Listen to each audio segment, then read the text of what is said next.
다시 말하면 문과적인 그런 관련 지식, 이과적인 관련 지식을 같이 갖추어야 이 시대가 요구하는 그 융합형 인재, 그런 문제 해결 능력을 갖출 수 있다, 이런 얘기입니다. 간단히 말하면 문과 안내해가지고 뭐 수학을 포기한다든지, 아예 그거는 뭐 공부를 안 해도 되는 면제부라고 생각하면 곤란하다는 얘기예요. 자, 이제 그 구체적으로 뭐 엄청 어려운 수학을 공부하는 게 아니고 이 사회과학을 공부하는데 필요한 필요 최소한의 이제 통계학적 지식을 요구하는데, 그 통계학이 이제 수학의 일환입니다, 사실은. 예, 통계학도 뭐 그 방대한 그런 내용의 지식이 아니라 우리 사회과학을 하는데 필요한 만큼의 어떤 그 지식이 필요하다. 개요를 예를 말씀을 드리면 제일 중요한 게 이제 변수죠, 변수. 예, 일반적인 용어로 변인이라는 말도 쓰겠습니다만, 어떤 그 움직이는 현상의 그 인자를 변수냐 상수냐 이렇게 나눠서 보는데, 변수에는 독립변수와 종속변수가 있습니다. 독립변수라는 건 글자 그대로 스스로 변하는 변수죠. 거기에 따라서 변하는 게 종속변수가 되겠습니다. 이제 특히나 이제 그 양적인 연구 방법론, 그 계량적인 연구 방법론, 거기에 이제 꼭 필요한 것이 통계학인데, 통계학도 이제 기술 통계학과 그 추측 통계학 이렇게 나눠집니다, 사실은. 근데 그 두 가지 지식이 다 필요해요.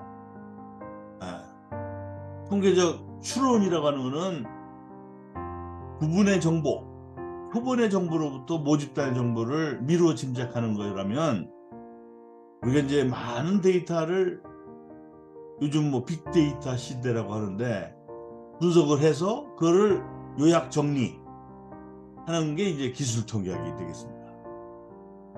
그래서 이제 기술 통계 단계에서는 주로 평균, 분산, 표준 점수, 뭐 공분산 이런 등등을 필요로 하게 되고, 이제 가설 검정이라고 하는 이런 그 연구 가설을 설정해서 통계적 검정을 하는 단계. 여기서 제일 중요한 게 T 검정, 뭐 F 검정 이런 것들이 요구됩니다. 자, 일반적으로 이제 그 논문을 쓰는데 많이 우리가 활용하는 것이 회귀 분석, 또는 이제 그 실험을 많이 하는 이런 분야에서는 분산 분석, 이런 것들이 많이 쓰이고 있습니다. 특히 종속 변수가 연속 변수가 아닐 때는 파이제곱 분포의 경우에 따라서 로지스틱 회귀 분석 이런 것들이 적용이 됩니다. 우리가 이제 통계적 어떤 그 이 타당성 검증에 쓰이는 요인 분석이라는 게 있죠. 팩터 애널리시스.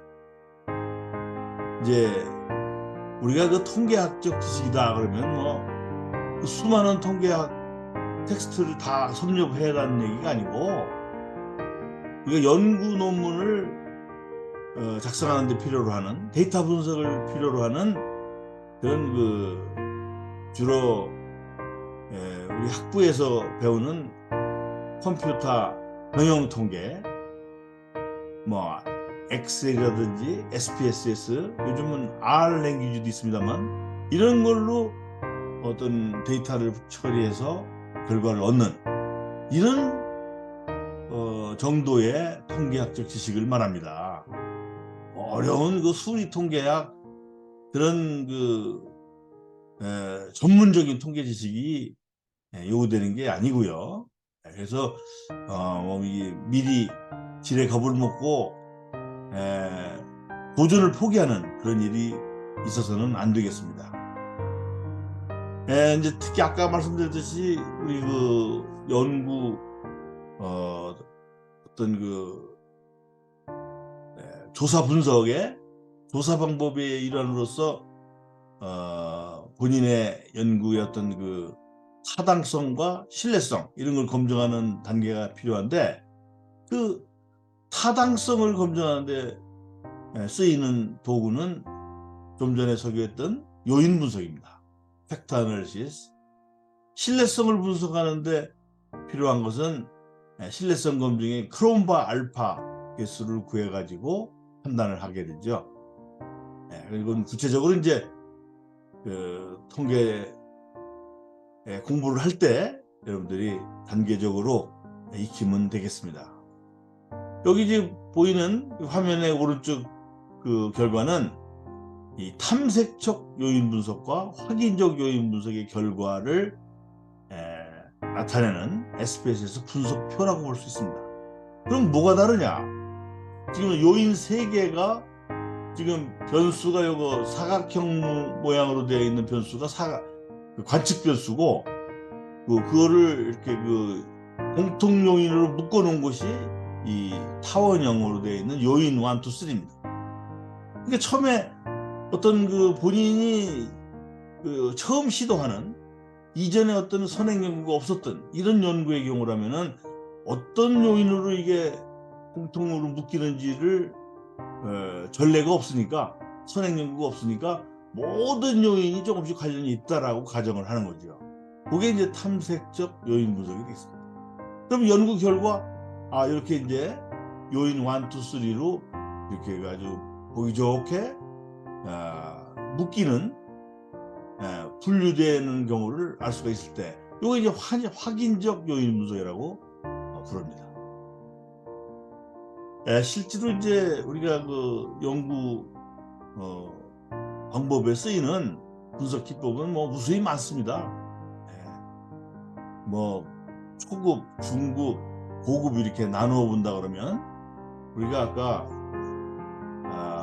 처음에 그 초급 단계로서는 이제 뭐 기초적인 통계, 평균, 분산, 뭐 공분산, 분산 분석, 회귀 분석 이 정도라고 한다면, 중간 단계 통계 지식은 이제 그 요인 분석, 탐색적 요인 분석, 그 다음에 이제 범주형 회귀 분석이라는 게 있죠.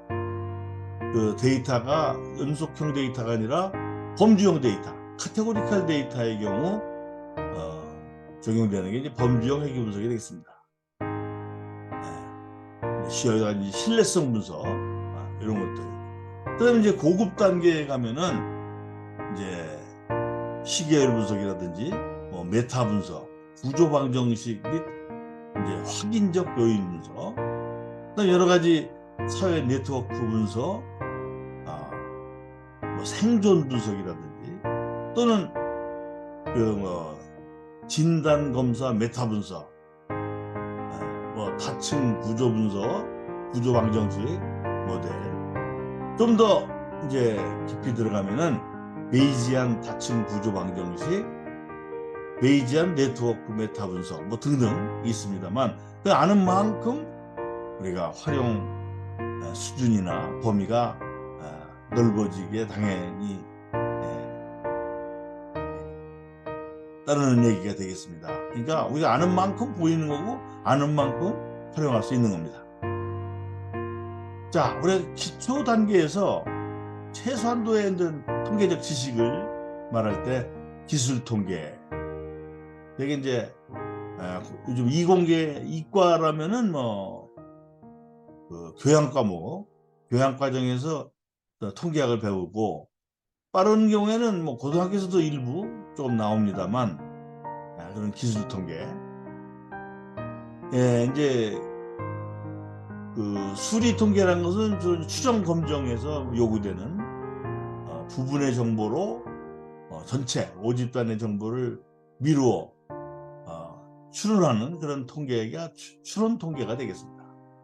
자, 그럼 우리 통계의 그 역사상 걸출한 인물이 이제 몇 사람이 있습니다만, 로널드 피셔라는 사람이 있죠. 이 사람은 특히 이제 그 F 분포를 제시했던 통계학자이자 실험 설계에 큰 공로가 있는 학자가 되겠습니다. 그래서 추론 통계학의 기초 개념을 창안했으며, 통계학사에 참 빼놓을 수 없는 인물. 그는 이제 기술 통계학과 이 추론 통계학의 이런 내용을 일찍이 그 기초를 다져놨습니다. 이 사진에서 보다시피 그 로널드 피셔는 아주 애연가였던 모양이에요. 담배를 즐겼던 사람인데 지금이야 또 담배가 발암물질이라고 해서 널리 알려져 있지만 그렇지 않았던 1950년대 이 로널드 피셔는 네이처지의 그 유명한 그 잡지죠. 거기에 그 흡연이 암의 원인이 아닐 수 있다는 서한을 투고했다. 근데 그 논거가 뭐냐? 상관이 있다는 게 반드시 인과를 의미하지는 않는다. 담배를 폈다고 해서 반드시 암에 걸린다라고는 할 수 없다는 얘기죠. 그래서 상관관계만 이야기한 기존 연구로는 담배가 위험물질이라고 단정하기 어렵다. 이 흡연 습관과 폐암 발생률에 동시에 영향을 주는 제3의 어떤 요인, 예를 들면 유전자, 이런 게 있을 수 있다는 얘기죠. 자, 그래서 로널드 피셔가 정의하는 기술 통계학이라는 것은 연구 대상의 전체 또는 일부를 통계하여 그 대상이 갖고 있는 속성을 다루는 수치를 추출하고 그 추출 결과와 어떤 그 그래프 이런 것을 통해서 정리하는 그런 통계학이라고 할 수 있습니다. 추론 통계학이라는 것은 자료의 일부만을 관찰하는 결과를 토대로 불확실한 사실, 이제 전체 관찰 결과라든지 뭐 앞으로의 미래의 현상이라든지 이런 것을 추론 및 예측하는 통계학이라고 말할 수 있습니다. 경제학계에서는 통계적 추론이라는 표현으로 정착이 되어 있다. 자, 또 한 사람은 이제 칼 피어슨입니다. 칼 피어슨. 피셔는 이 두 사람, 칼 피어슨과 이 피셔 두 사람은 철학으로 따지자면 마치 그 헤겔과 칸트에 비길 수 있다. 그들 각자는 통계학에서 많은 업적을 남겼습니다. 비록 두 사람은 나이 차이가 있습니다만 그들 사이의 논쟁은 그 후학들에게 흥미진진하고 그리고 드라마틱한 그런 면을 보여주고 있다. 그 칼 피어슨의 아들 에곤 피어슨과의 논쟁으로 이어집니다. 그래서 왼쪽이 이제 칼 피어슨, 오른쪽이 피셔가 되겠습니다. 그러니까 그 출생 연도로 보면은 칼 피어슨이 1857년, 피셔가 1890년이니까 약 30여 년 피어슨이 더 먼저 태어났군요. 이 칼 피어슨은 영국 런던 출생의 수리 통계학자, 우생학자입니다. 그래서 피어슨파 수리 통계학의 창시자이며 과학 비평가였습니다. 그의 연구 분야는 매우 광범위하고 과학사, 과학문을 비롯한 철학적인 분야에까지 확대되고 응용수학, 응용통계학 이르기까지 많은 업적을 남겨놓고 있습니다. 또한 생물 측정학의 수립에도 공헌을 했고 우생학에 기여하는 등 지극히 다방면적인 학문적 성과를 성취했다. 특히 인류의 유전에 관한 통계적 분석, 이 두 개의 계측, 결핵의 통계 등으로도 유명합니다. 한편 피셔는 세상에 나와 있는 일반 제품들의 랜덤한 개념과 분산 분석의 개념을 통하여 실험 계획을 연구했습니다. 실험 계획. 그래서 그 사회과학을 이 과학이라고 하는 그 연구 방법 수준으로 끌어올릴 수 있었던 것이 실험 계획이라고 할 수도 있습니다. 실험 계획. 1921년 피셔는 라이클리후드 개념을 소개를 했습니다. 라이클리후드. 이 라이클리후드 함수에서 모수는 자료의 확률에 대한 비례의 개념이었고 이러한 개념은 일반적으로 하나의 모수에 대한 맥시멈 라이클리후드라고 불리는 함수를 제시했다. 그 이듬해 1922년에 피셔는 통계에 대한 새로운 개념을 정립을 했습니다. 그가 제시한 통계학의 목적은 바로 자료의 크기를 줄이는 것이다. 자료의 크기를 줄인다. 그런 세 가지 근본적인 문제점을 정했는데, 첫째는 데이터가 추출된 모집단의 정의, 두 번째 데이터의 추정, 세 번째 데이터의 분포. 이 통계사를 더듬어 보면 로널드 피셔와 피어슨 간에 소위 선의의 경쟁, 논쟁이 끝없이 이루어집니다.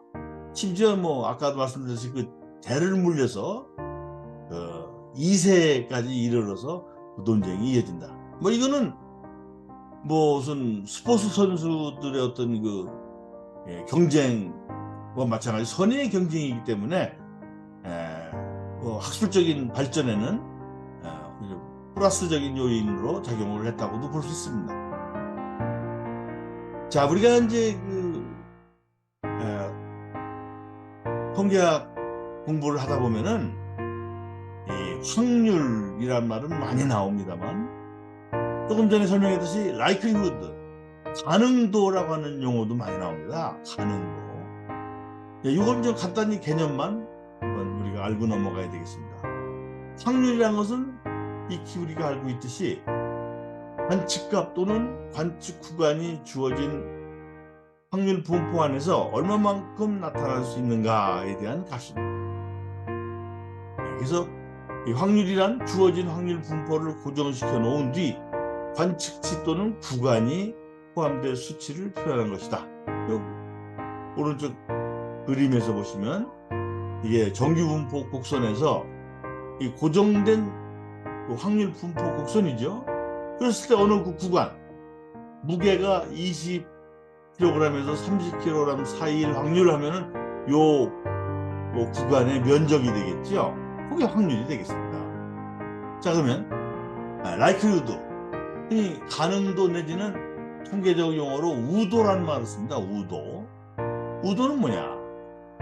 연속형 확률 변수에서 확률과는 개념적으로 반대되는 지표라 할 수 있다. 가능도란 어떤 특정한 값을 관측할 때 이 관측치가 어떤 확률 분포에서 나왔는가에 관한 값을 말합니다. 확률 밀도 함수의 특정 구간의 넓이를 계산하여 확률을 얻는데, 연속형 확률 변수의 특정한 값에 대한 확률은 제로죠. 특정한 값은 특정한 값을 굵은 펜으로 그었다고 해서 그 면적이 있는 건 아닙니다. 선과 점은 면적이 없는 거예요. 그래서 특정한 값에 대한 확률은 제로다. 어떤 구간이 있어야 되겠습니다. 구간이 있어야 면적이 나오는 거예요. 자, 여기 이제 왼쪽이 보시면 이것도 이제 정규 분포 상에 있어서 이 고정된 관측값, 무게가 30kg일 때의 확률이 얼마냐, 이렇게 0.2 이렇게 나왔습니다만, 이제 이 포인트를 우도, 가능도라고도 하고, 오른쪽 그림을 보십시오.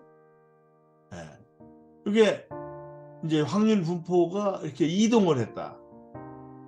이 그림을 이제 설명을 하면, 고정된 관측치는 30kg이고 이에 대해서 다른 확률 밀도 함수에 대한 우도를 구할 수 있는데, 왼쪽의 그 확률 밀도 함수에서 관측치 30kg 나올 확률이 0.2이고, 오른쪽 확률 분포에서 관측치 30kg이 나올 확률은 0.3입니다. 이렇게 이제 확률 분포가 이동을 했죠. 따라서 관측치 30kg의 경우 오른쪽 확률 밀도 함수에서의 우도가 더 크다는 것을 알 수 있다. 이런 방식으로 확률로는 비교할 수 없는 것을 이 우도, likelihood를 사용함으로써 가능하다. 자, 그럼 이제 한 걸음 더 나가서 maximum likelihood estimation, 최대 우도법이라는 말이 나옵니다. 간단하게 개념 정리만 하도록 하겠습니다. 최대 우도 추정법은 우도를 최대화하는 방향으로 파라미터, 모수를 추정하는 방법입니다.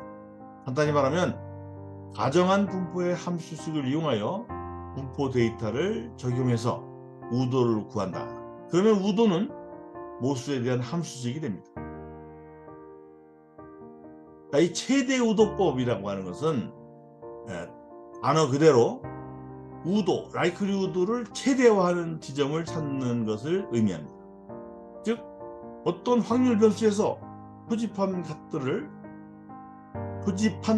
토대로 그 확률 변수의 모든 모수를 구하는 방법입니다. 그래서 어떤 모수가 주어졌을 때 원하는 값들이 나올 가능도를 최대로 만드는 모수를 선택하는 방법을 말합니다. 점 추정, 포인트 에스티메이션 방식이 여기에 속하는 거죠. 자, 아까도 말씀드렸듯이 피어슨과 피셔는 평생을 선의의 경쟁, 학술적인 논쟁을 하게 됩니다. 그것들이 많은 문헌에 나타나고 있어요. 실제로 이제 학술 논문에 대해서는 반박을 하고 또 때로는 비관적인 평가를 하는. 그래서 일반 인들로 말하면은 시비를 걸어서 싸움으로 이어지는 그런 지경에 이를 수도 있겠죠. 그 한 예로서 여기 보시면 이 사진을 보면은 그 왼쪽에 이제 피셔, 가운데가 이제 그 통계학의 유명한 네이만이라는 사람이고, 오른쪽이 피어슨입니다. 자, 이제 그 피셔 쪽과 그 피어슨과의 관계는 거의 개인적인 원한으로까지 악화가 됩니다. 정확하게 문제가 생기기 시작한 시점에 대해서는 알기 어렵지만, 우리 이제 통계학상의 그 어떤 쟁점이 되는 어떤 논문, 어떤 이론, 이런 걸 가지고 서로 만나가지고 멱살잡이를 하는 게 아니라 이 학술 논문의 어떤 지면을 통해서 서로 비평을 하게 된다. 자, 그래서 아주 재미난 일화들이 많이 나옵니다만, 이 통계표를 만들기 위한 출판과 프린트해드린 기금을 얻기까지 오랜 수고가 그로 하여금 누구에게도 표를 다시 만드는 것에 대해서 허락하지 않았다. 또한 그는 피셔의 그 Tables for Statistician and Biometrician의 그 판매 효과를 두려워했으며, 이 판매는 원래 피어슨의 표 출판을 하는데 상당 부분 재정적인 면에서 의지하고 있었다. 하지만 이것을 이제 거절함으로써 피셔는 다른 대안적인 형태의 정량적인 표를 만들게 되었고, 결국 그 표는 그의 모든 테이블에 쓰여졌고 지금까지 일반적으로 받아들여지고 있다. 아까 그 세 사람 중에 가운데 사람이 그 네이만인데, 이 사람은 그 수리통계학은, 오늘날의 그 수리통계학은 피어슨의 뒤를 이어서 네이만이 이제 피셔의 우도와 가설검정 등의 이론을 도입하여 그걸 수학적으로 재련된 형태로 정리를 했습니다. 이것이 네이만, 피어슨, 렘마라고 부르죠.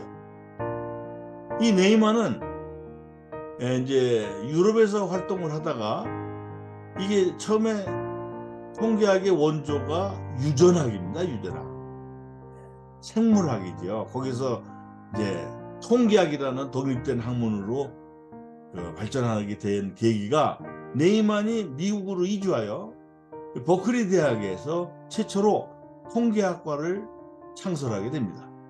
이때 비로소 유전학과 통계학이 나누어지게 되는 거죠. 그래서 네이만은 그의 어록에 통계학은 모든 과학의 하인이다, 서번트다 라고 했어요. 그래서 그 네이만은 통계학을 몸소 실천한 과학자로 알려져 있습니다. 자, 참으로 놀라운 것은 그 피셔 쪽에서의 그 반응이 엄청나다는 것이었다. 결국 이 피어스는 1922년 65세로 여전히 아주 그 활기 넘치고 건재했지만 더 이상 새로운 통계적인 사고를 하기에는 무리였다. 그런데 피셔는 그의 이론적 공로로 복수를 함으로써 만족을 했다. 그래서 상관계수에 대한 그 쌍곡 탄젠트 혹은 그 하이버볼릭 탄젠트라고 그러는데 이것의 변화는 대부분이 공동 연구의 결과로 나왔으며 1917년 유니버시티 칼리지 모임에 의해서 만들어졌습니다. 그의 곡선 적합 효과에 대한 주장과 특히 이제 그 컨틴전시 테이블 분할표에서의 자유도에 대한 피어슨의 잘못된 개념에 대한 추정이 받아들여졌고 지지가 됐습니다. 자, 이 보다시피 유전 통계학과 수리 통계학의 역사를 보면 그 생물 계측 학파와 멘델 학파의 게임 경기였었다. 그래서 라운드 1, 2, 3로 쭉 역사적으로 계승 발전되어 왔습니다. 지금도 계속되고 있다고 볼 수 있죠. 자, 우리 이 통계학생의 또 획기적인 한 인물이 있습니다. 윌리엄 실리 고세트인데 이 유명한 이제 T 검정의 주인공이죠. 이 고세트는 영국의 통계학자이자 양조 기술자로 추론 통계학의 개척자입니다. 그 본명보다는 그 학술지에 투고했던 그 필명, 이 스튜던트로 했어요. 그 왜 스튜던트인가 했더니 제 생각입니다만 우리 동양 사회에서 돌아가신 그 조상들의 그 제사를 지낼 때 우리가 지방을 쓰죠. 현고학생 뭐 신이 이렇게 이제 암흑에 무슨 뭐 그 벼슬도 이제 쓰기도 하고 벼슬이 없이 돌아가셨을 때 되게 그때 학생이라고 신고학생, 현고학생 부분 이렇게 이제 표기를 하는 걸 제가 기억합니다. 그런 맥락에서 자기를 이제 겸손하게 지칭하는 용어가 아니겠나 싶어요. 이 고세트는 옥스퍼드 대학 뉴 칼리지에서 그 화학과 수학을 공부를 했고 1899년 지금도 존재하는 기네스 맥주 회사에 취직을 합니다. 거기서 이제 그 통계 지식을 양조과 농업 모두에 적용하면서 실제적인 연구를 거듭을 했다. 근데 그가 이제 그 중요한 논문을 썼는데 1908년에 이 피어슨은 그 논문을 전혀 인정해 주지 않았어요.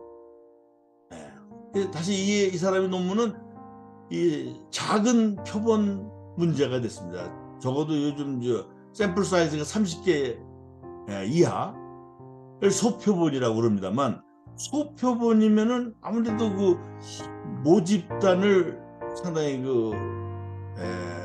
잘못 해석할 수 있는 왜곡할 수 있는 그런 우려가 있죠. 그래서 이게 문제가 되는데 이 소표본이면은 그 대신 경제적이고 상당히 그 조사가 훨씬 더 수월하게 이루어지는 그런 장점도 있습니다만 통계학에는 오류를 범할 수 있는 여지가 있다. 그래서 이에 대해서 이제 이 처음에 특히 칼 피어스는 인정을 안 했는데 그의 이제 경쟁자 아까 누구죠? 피어스 로널드 피셔가 이 작은 표본의 연구의 중요성을 간파한 사람이 이제 피어슨으로서 이 사람은 이제 그 고세트의 연구를 인정을 하게 됩니다. 그래서 그 후로 이 T 값이라고 하는 T 밸류라고 하는 것이 통계학에서 중요한 통계적 검정 수단으로서 쓰이고 있죠. 우리가 보통 정기 분포라고 그러면은 Z 분포를 연상하죠. Z 검정. 그래서 Z 검정을 하게 되는데 소표본인 경우에는 Z 검정 대신에 T 검정을 하게 됩니다. 그때 바로 T가 바로 이 고세트가 고안해낸 T 검정이 되겠습니다. 그래서 이 T 분포를 회귀 분석에 응용한 것도 피셔입니다. 피어슨과 피셔는 논쟁적인 그 경쟁자 관계도 성립합니다만 사실은 또 고셋은 평온한 인품으로서 이 양쪽 피셔와 피어슨 양측과 교관계를 유지했습니다. 그래서 그렇기 때문에 이 고세트가 현명하게 양쪽 선생님들 스승을 모시면서 꽤 많은 연구 성과를 인정받고 우리 업적을 남긴 것 같습니다. 자, 이제 마지막 이제 우리가 대단한 결론을 앞두고 잠깐 더 쉬겠습니다.